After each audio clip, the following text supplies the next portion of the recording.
Senhor Presidente, Senhor Primeiro-Ministro, senhores membros do Governo, senhoras e senhores deputados. O Sr. Primeiro-Ministro disse ontem que jogava futebol com os dois pés, com o peito e com a cabeça. Há uns anos atrás, uma foto do Primeiro-Ministro australiano mostrou uma particularidade. O Primeiro-Ministro australiano tinha dois pés esquerdos e não um pé esquerdo e um pé direito. Essa foto foi criticada pelo mundo inteiro, mas percorreu o espaço do globo com essa particularidade. Havia um Primeiro-Ministro que tinha dois pés esquerdos. Isto era inaceitável. Nós temos um Primeiro-Ministro que joga com os dois pés. Eu já vi e sei que é verdade. Joga com os dois pés, mas em regra joga com os dois pés fora do campo, fora da linha e fora do jogo. É por isso um mau Primeiro-Ministro.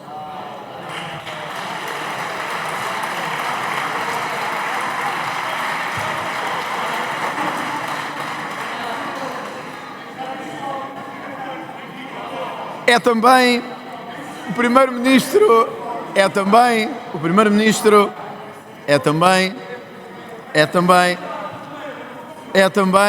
Primeiro-Ministro que nos traz hoje uma proposta de governação e de alteração ao modelo a que estamos habituados no Estado. O que é que nos trouxe esta discussão do programa de governo? Trouxe-nos mais PowerPoints, mais anúncios e mais medidas que sabemos que ou não foram ou não serão concretizadas. Luís Montenegro, jogando dentro ou fora do campo, nunca foi diferente de António Costa. Jogaram sempre os dois com a mesma equipa. A equipa do sistema que domina Portugal há 50 anos. Jogaram com os mesmos titulares, de primeira, de segunda ou de terceira divisão, em alguns casos. Mas mesmo assim, os mesmos titulares e os mesmos rostos da equipa que nada tem de novo para trazer a Portugal. Acabámos de ouvir um discurso entusiasmante e entusiasmador de José Luís Carneiro. Provavelmente o primeiro de muitos, a puxar pela energia que o país precisava, a puxar pela força nacional. E quem ouvisse dizia, temos partido. Porém, meus caros, isto não é mais do que os últimos anos de marasmo entre o PS e o PSD, agora a expressar-se mesmo à nossa frente na Assembleia da República. Um diz que já fez, outro diz que fará. Um usa um tom mais frouxo, outro usa um tom menos frouxo. Um diz que vai e podem contar com ele, mas não para tudo, e que não vai assessorar o Governo. O Governo sorri e diz que já contaram com eles para tudo, como o orçamento e os programas e tudo isso. Na verdade, o país sabe hoje isto que é incontornável. Há um líder da oposição e há muletas do Governo neste Parlamento. É só isso que há neste momento. Senhor Presidente e senhores deputados, este é o dia de mostrar que este Governo não é bom, mas que há alternativa a esse Governo. O tempo que começa hoje não é o tempo de impedir nem de obstaculizar por obstaculizar.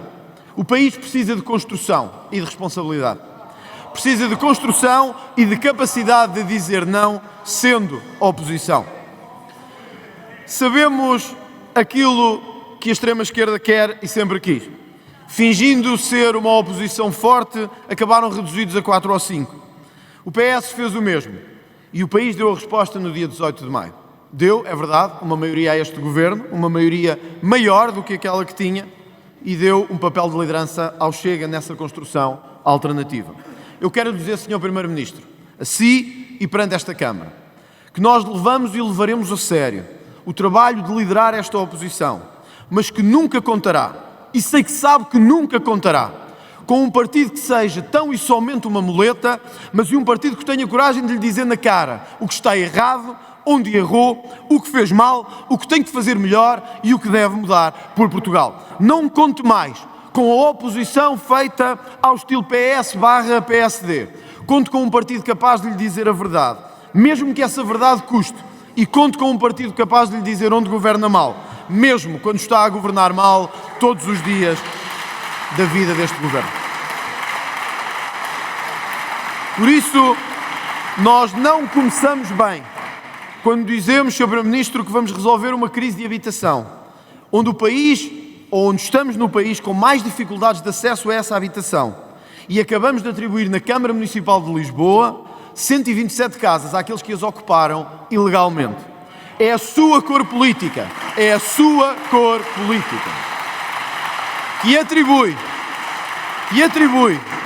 aos bandidos que ocuparam casas ilegalmente, ao jeito do que faria o Bloco Livre ou o PCP, não a expulsão dessa casa, mas sim a atribuição da propriedade dessa casa. É um mau começo. E por isso, se nenhum outro tem a coragem, eu vou-lhe dizer, Sr. Primeiro-Ministro, aquilo que é evidente. Quem ocupa casas comete crimes, quem comete crimes vai preso. É assim que deve ser em Portugal.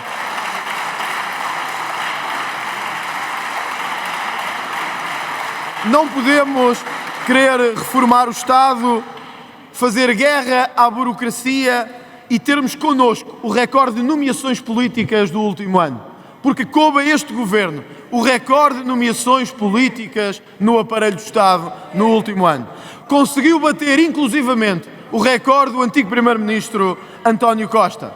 Assim, Sr. Primeiro-Ministro, não há guerra à burocracia que vença. Se olhamos a burocracia de um lado, se dizemos que a vamos cortar de um lado e enchemos o Estado de jobs and girls para distribuir com o cartão partidário. É errado, é estruturalmente errado. E é errado, acima de tudo, porque usa o dinheiro dos contribuintes. Se queremos fazer um corte à burocracia, vamos começar por um corte do sistema político, que é aquele que há muitos anos sorve os recursos do país.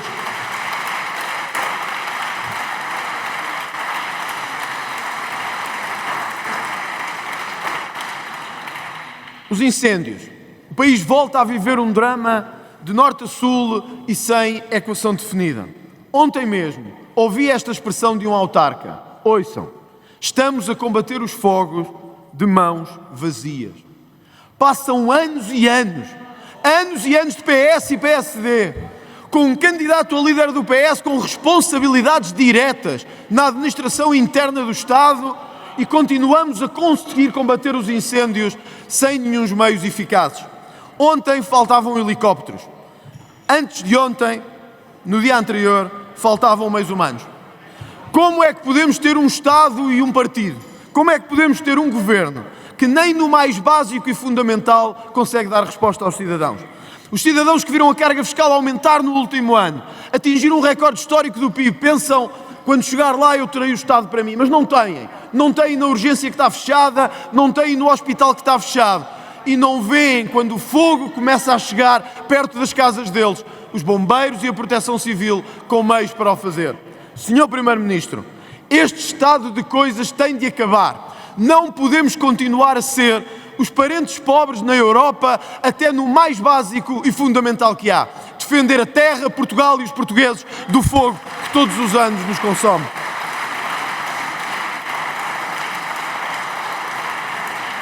Tal como não pode querer combater a corrupção e nomear 3 governantes suspeitos de crimes económicos aqui mesmo para este governo. Ou colocar Hernani Dias a liderar uma lista em Bragança quando disse que ele era inapropriado para ser governo. Ou dizer que vai fazer uma reforma na luta contra a corrupção e não apresenta durante um ano uma única medida que o faça. Enquanto isto, José Sócrates dá entrevistas ao país. Ri-se de nós e para nós. Ri-se enquanto passa displicente por estúdios de televisão. Quem paga, pagamos nós. Os mesmos de sempre. Não por nós, mas porque vocês, sucessivamente, anos após anos, décadas após décadas, não fizeram a reforma que era preciso fazer na justiça portuguesa. Vocês todos, ano após ano, década após década. É por isso que eles ainda se riem da nossa cara. É por isso que eles ainda se riem da nossa cara. Mas o tempo em que se riem está a acabar.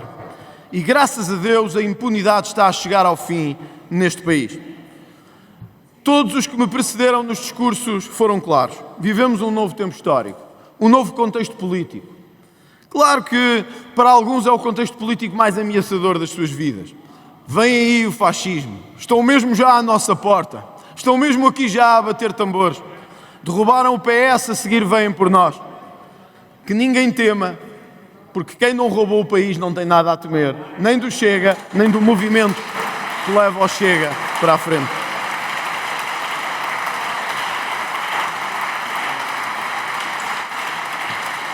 Quem não roubou o país não tem nada a temer de um movimento que só quer ir um a um pedir responsabilidade por aquilo que aconteceu em Portugal nos últimos anos. e nas últimas décadas. Exigir responsabilidade por aqueles que sentiram que tinham o apoio de quem precisavam e só sentiram que foram roubados uma e outra vez. Ontem mesmo um polícia foi esfaqueado em Loures. Ontem. Não foi há um ano nem há um mês, foi ontem. Ouviram algum dirigente político falar disso aqui? Ninguém. Ouviram cravos nas ruas a andar a dizer vamos para a rua novamente? Ouviram? Claro que não. Viram aberturas de telejornais? Claro que não. Viram comentadores atrás de comentadores a falar do perigo que era atacar polícias e esfaquear polícias? Claro que não. Porque este país passou a ver a violência boa e a violência má. Passou a haver o ódio do bem e passou a haver o ódio do mal. Para nós é claro, é violência é condenável, é ódio é condenável.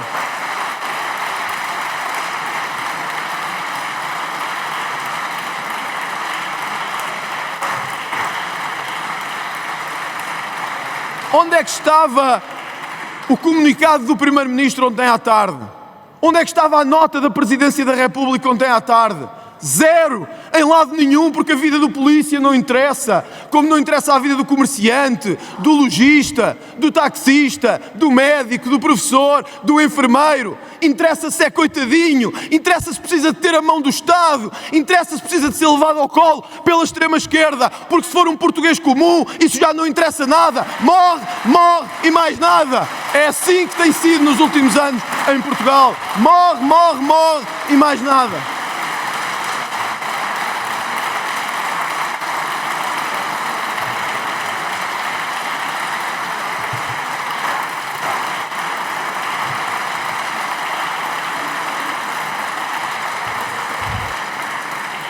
Por isso não interessa ao motorista queimado num autocarro em Loures. Por isso não interessa ao polícia esfaqueado. Por isso não interessa aos enfermeiros agredidos ou atacados por ciganos ou por outras minorias. Não se pode falar disso. Nem há cravos para isso, nem jornais para isso, nem mídia para abrir jornais da noite para falar sobre isso. Não interessa. Não interessa falar sobre isso. Se pudessem, cortavam o direto agora mesmo e diziam vamos para a publicidade, mas não, é preciso ouvir até ao fim porque o país está a mudar e o novo país, esta nova força e esta nova energia não tem medo de dizer porque é cigano ou porque é imigrante ou porque é de uma minoria, se é criminoso e vai para a prisão pagar por isso.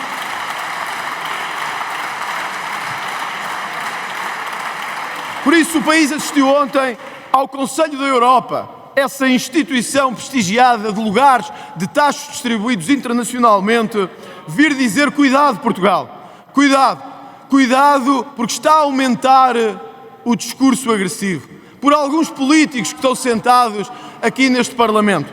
E eu ontem fui ver se alguma vez o Conselho da Europa tinha alertado Portugal para o aumento da corrupção.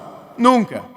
Aí não era um problema do Conselho da Europa. Que Portugal se inunde em corrupção é pouco interesse. Se alguma vez tinham alertado Portugal para o aumento da ideologia de género nas nossas escolas e a violência sobre as crianças? Nunca.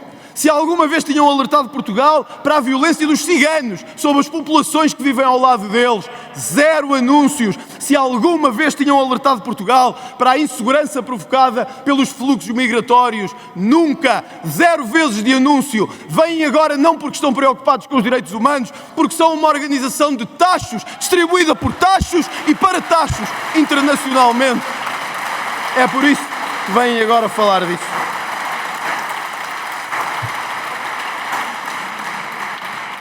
Por isso, Sr. Primeiro-Ministro, é preciso saber se o que vai fazer vai ser mesmo de mudar este estado de coisas. Porque para já, enquanto ontem o Parlamento discutia se o discurso está mais agressivo ou menos agressivo, o IMI aumentou 10%. 10% de aumento do IMI. Para quem está em casa sabe bem aquilo que me estou a referir. Os preços a aumentar enquanto aqui as discussões parecem da espuma dos dias. A carga fiscal de 2024 bateu o recorde de 35,6% do PIB. É aí que está o nosso dinheiro. Enquanto se discute aqui aquilo que PS, PSD querem fazer da discussão dos dias, o o país vai continuando a sacar impostos a quem trabalha e a continuar a alimentar o sistema que temos. Se o Primeiro-Ministro está disposto a mudar isso ou não, é coisa que ainda não sabemos. Mas para já há coisas que não nos aumentam a confiança. O Chega propôs o ano passado acabar ou diminuir progressivamente com a derrama estadual. O PSD votou contra no Orçamento do Estado e agora inclui a medida no programa de governo. O Chega propôs cotas para a imigração e que todos os imigrantes que entrassem em Portugal tivessem que ter um seguro de saúde. O governo disse que não e o PSD disseram que não. Agora dizem que querem controlar a imigração. O PSD e o Chega comprometeram-se a baixar o IRC, mas o PSD preferiu vender-se ao PS para evitar baixar esse IRC. Senhor Primeiro-Ministro, 2 medidas para nos comprometermos para já. Dar uma pensão digna a todos os antigos combatentes deste país. Todos os antigos combatentes deste país. Todos.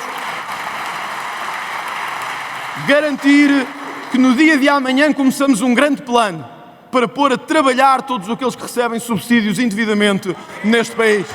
Todos. Aqueles que há anos andam a receber subsídios e que pela primeira vez tenham que fazer uma coisa chamada trabalhar. Senhor Primeiro-Ministro, o país tem um novo Primeiro-Ministro e tem um novo líder da oposição. A partir de agora será assim: trabalhar, trabalhar e trabalhar.